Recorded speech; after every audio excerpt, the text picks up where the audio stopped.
জন্য যে প্রক্রিয়া চলছে এটা জনপ্রশাসন মন্ত্রণালয় এবং আমাদের মাননীয় প্রধান উপদেষ্টার হস্তক্ষেপে অবিলম্বে তাদেরকে রাজস্বভুক্ত করা দরকার। এটা আমি মনে করি, কারণ কারিগরি শিক্ষা প্রতিষ্ঠানে যদি শান্তিপূর্ণ পরিবেশ রাখতে হয়, আমাদের শিক্ষকবৃন্দকে অভুক্ত রেখে কারিগরি শিক্ষাকে অর্থবহ করা যাবে না।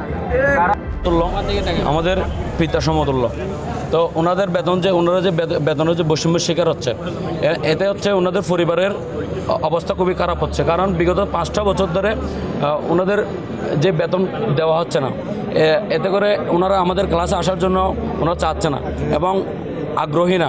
আমরা শিক্ষার্থীরা চাই শিক্ষকরা আমাদের ক্লাসে আসুক এবং আমরাও ক্লাসে যাই।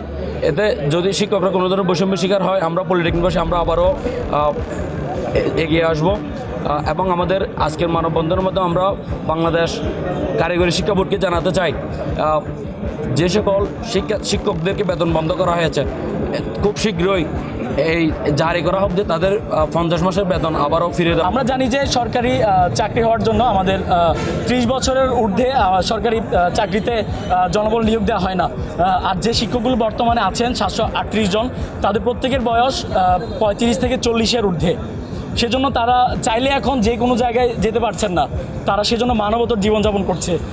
যদি পেটে ভাত না থাকে তাইলে তো আর কোনো শিক্ষক প্রপারলি আমাদেরকে শিক্ষাদান করতে পারবে না।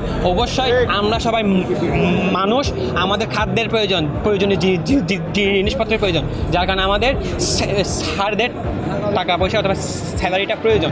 কিন্তু সেখানে দেখা যাচ্ছে যে তাদের কোনো কারণ ছাড়াই তাদের স্যালারিটা বন্ধ করে রাখছে।